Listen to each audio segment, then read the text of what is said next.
Mesdames, Messieurs, bonjour et bienvenue dans cette édition de 13h. Gao est désormais libéré par l'armée malienne et ses alliés. La population est sortie massivement pour accueillir le chef de commandement des opérations, le colonel-major Didier Dako. Il était accompagné du maire de la ville, Sadou Aruna Diallo, qui retrouve les siens. Moment d'allégresse, de liberté, de joie, entente donc pour les populations qui ont si longtemps attendre cette ère de délivrance. Envoyés spéciaux à Gao, Moussa Arimaïga, Aliou Touré. Depuis ce samedi, la ville de Gao est donc sous contrôle des forces armées maliennes avec leurs alliés. Et pour le colonel Didier Dako, la ville est sous contrôle. Le Gao est complètement libre sous le contrôle des forces à Gao, qui ne sont pas seulement des forces maliennes, il y a aussi des forces françaises, des forces tchadiennes, comme je le disais, et des forces nigériennes.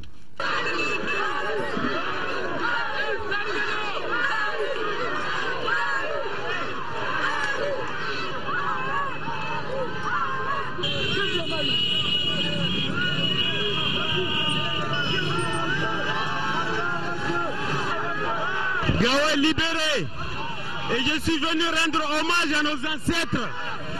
Je suis venu rendre hommage à nos ancêtres.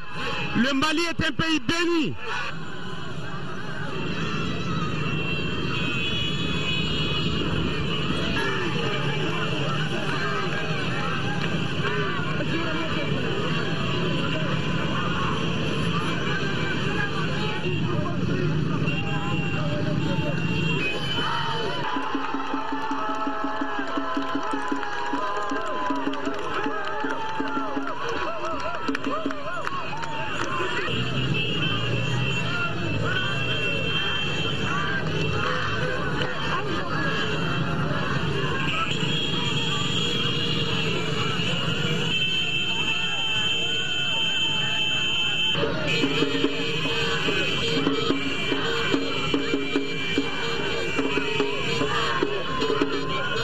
Sentiment de fierté et sentiment de devoir accompli. Pour la jeunesse de Gao, mobilisée pour savourer sa victoire et la liberté au nom du Mali contre le terrorisme international, quand un homme refuse, il dit non. Véritable fête à Gao. L'Afrique et la communauté internationale se mobilisent pour le Mali. Sur le terrain, les troupes maliennes et françaises poursuivent leur offensive contre les envahisseurs et chaque jour enregistrent son lot de succès. Après Gao, qui est sous contrôle, les forces armées maliennes et françaises sont également arrivées à Tombouctou. Auparavant, à Kidal, le refuge du chef d'Ansardine, Yad Agali, a été détruit par les bombardements de l'aviation française. On fait le point avec Sidiki Dambélé.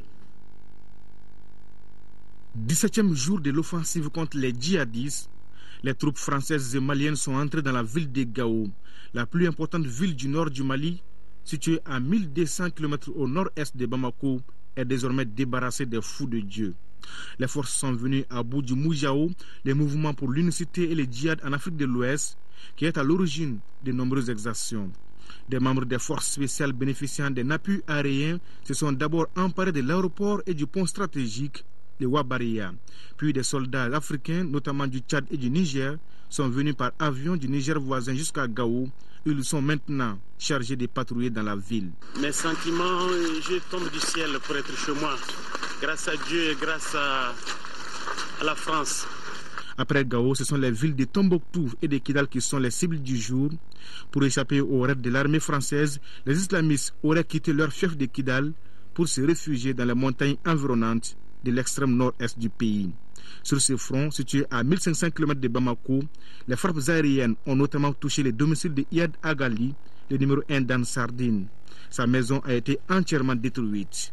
Et enfin, bonne nouvelle à Gao, le réseau téléphonique est établi ce dimanche à 17h au bonheur des populations.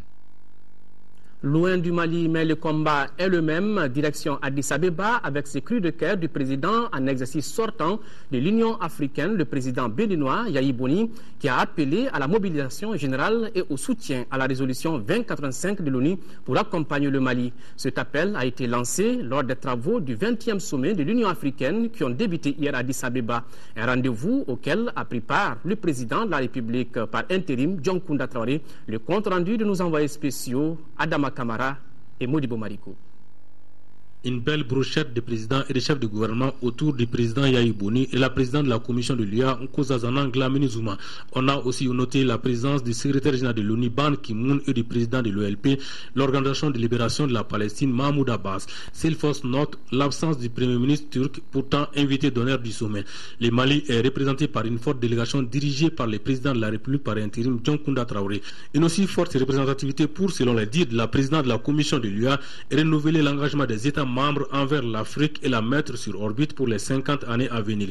D'où le choix du thème de ce 20e sommet panafricanisme et renaissance africaine. Nous sommes un continent en pleine croissance, plus de 5%, avec une population jeune qui se projette déjà dans l'avenir par la maîtrise d'éthique, a affirmé Mme Zuma. Mais rien de cela ne sera possible si le continent ne renouvelle pas et ne renforce pas sa capacité à faire face au conflit. Le président en exercice de l'UA, le Béninois Yayi Boni, lui a déploré la non-définition du rôle des instances de l'UA.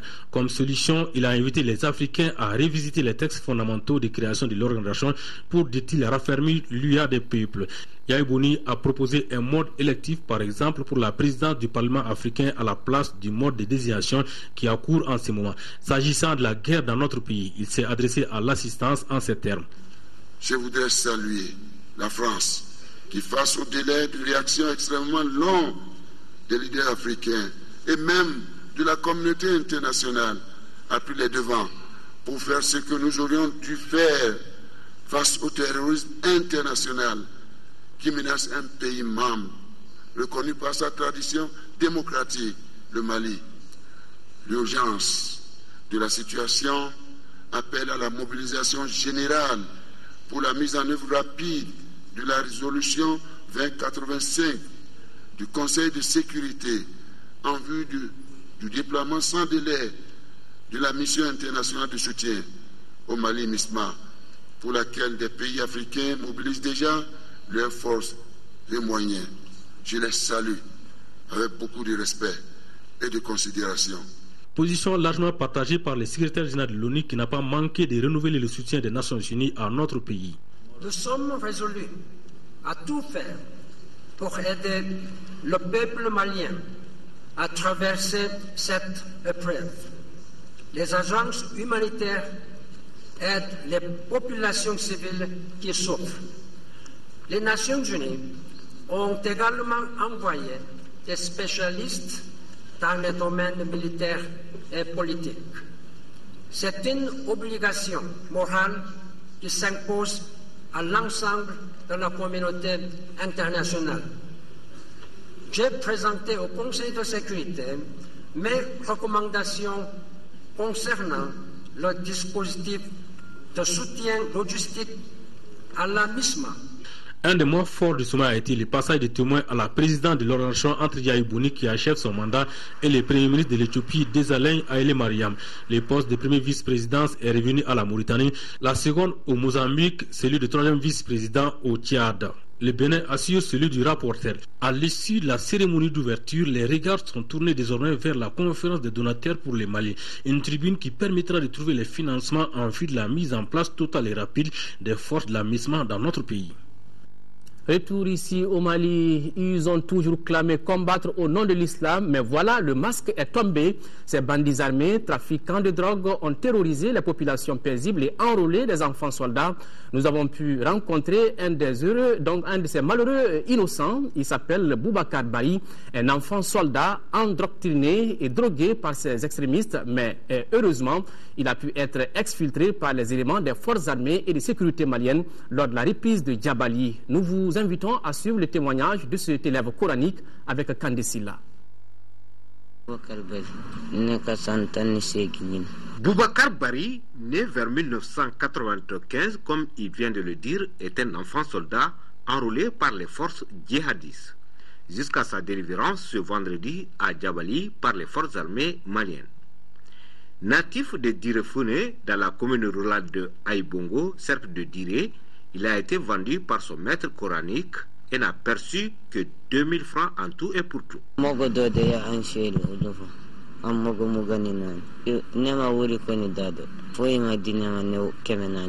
Fils de Hassana et de Belko Alaïbari, ses parents ont dû fuir leur domicile conjugal suite à des menaces de mort.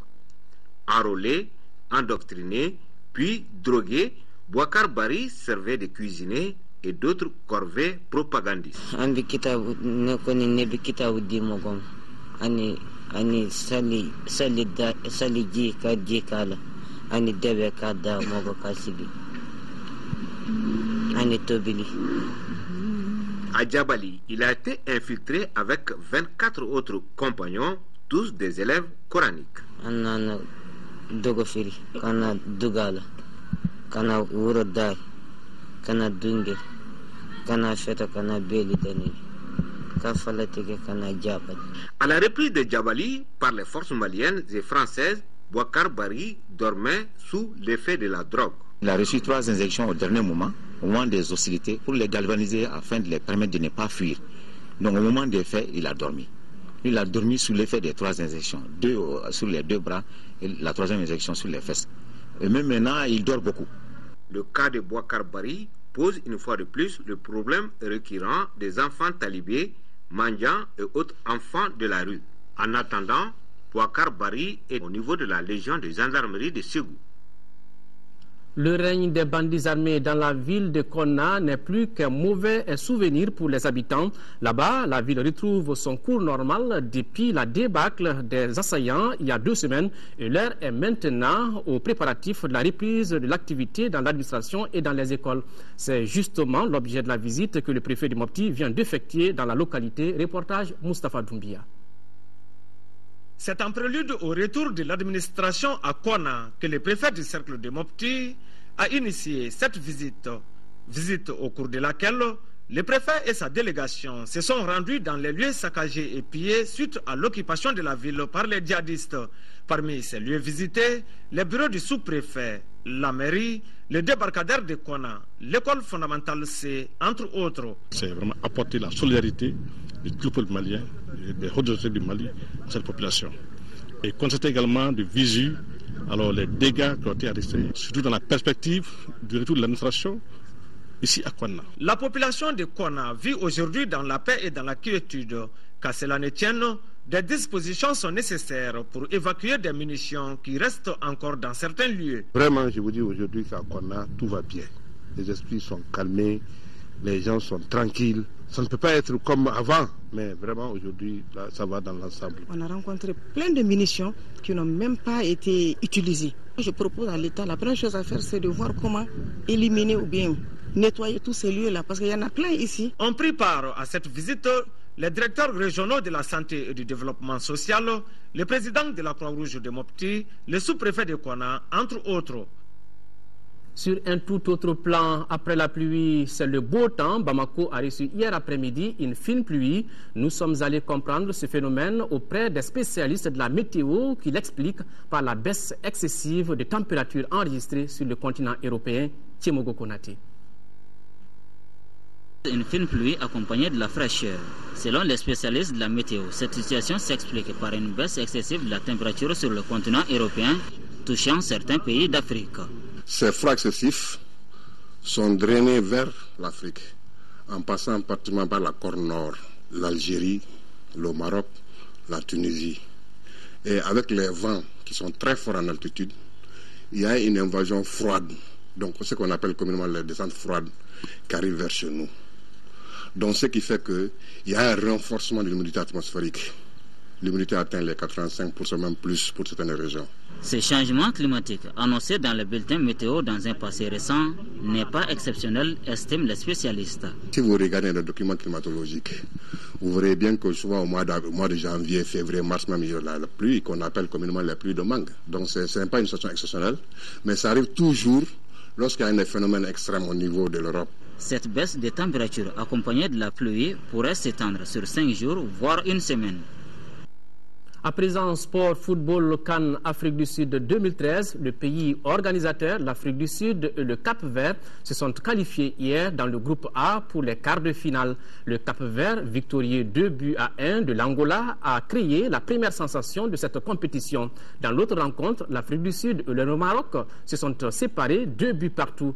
Le résumé du groupe A, c'est avec Siragatou Sissé. Tout à fait. Les Aigles du Mali signent leur 3e sortie aujourd'hui. Ce sera contre contre la République démocratique du Congo. Chez les nôtres, le moral est bon, la détermination totale. Voici quelques témoignages recueillis par notre envoyé spécial, Khalifa Nama Traoré. Un match qui est extrêmement important pour nous. On sait qu'on a la chance de faire un nul ou de gagner et ça passera. Donc voilà, il ne faudra pas passer à travers. Il faudra faire ce qu'il faut pour se qualifier et essayer d'élever notre niveau de jeu. On n'a pas réussi vraiment à trouver les bonnes formules pour pouvoir se faire plaisir offensivement. Voilà, on joue un petit peu à base de longs ballons, c'est pas ce qui est mieux. Donc là, on a un petit peu travaillé sur des schémas tactiques. On espère que demain, on va être prêt et on va se créer beaucoup plus d'occasions. Depuis 2 jours, ça va parce qu'on sait qu'on a les 3 matchs qui est déterminant pour nous, qui est, on va dire, le match le plus important, en tout cas pour le moment à la CAN pour nous. Donc on s'est remobilisé, on est confiant. On va donner tout ce qu'on a pour pouvoir se qualifier. Oui, avec le départ de Samouya Tabaré, ça n'a pas fait d'impact sur le groupe? Non, pas du tout, parce qu'il y a quelque chose qui est là, qui est le plus important, c'est la nation, c'est l'équipe nationale, c'est pas l'individualité ou une personne qui fait l'équipe ou qui fait le Mali. Il a décidé de partir, donc il est parti. Maintenant, on a autre chose en tête, c'est-à-dire se qualifier, et après la vie continue. Bon, ça se prépare déjà en ayant digéré la défaite face au Ghana. Aujourd'hui, les 4 équipes du groupe peuvent se qualifier. La situation est plus favorable, on va dire, que l'année dernière, où on sait que ça dépend de nous, ce qui n'était pas le cas. Maintenant, il faudra montrer autre chose que ce qu'on a fait sur les 2 premiers matchs pour poser les difficultés à cette équipe du Congo qui a été séduisante jusqu'à présent. Le groupe Le groupe est composé des 22 joueurs qui sont contents de défendre les couleurs du Mali aujourd'hui. Il n'y a plus de blessés, tout le monde est en forme, donc j'ai pu avoir du temps pour réfléchir et pour afficher le meilleur 11 possible pour démarrer demain. J'espère qu'on sera tous heureux demain parce qu'on aura assuré notre qualification pour l'écart. Mais c'est à l'image de cette CAN, je veux dire, c'est pour beaucoup d'équipes, ce 3e match va être le match de l'espoir et le match de la mort, et il faut tout donner et en tout cas montrer autre chose que ce qu'on a fait sur les 2 premiers matchs pour sortir du groupe, aller en quart et continuer l'aventure. Voilà, vous l'avez compris, demain c'est déjà aujourd'hui ce match Mali-RDC à suivre à partir de 17h. C'est sur cet élément que prend fin cette édition. Merci de l'avoir suivi. Pour la grande édition du soir, vous serez avec Nyanya Aliou Traoré. Soyons de cœur et d'action avec nos compatriotes vivant encore sous occupation. La libération totale des zones occupées, c'est pour très bientôt. Qu'Allah protège le Mali. Au revoir.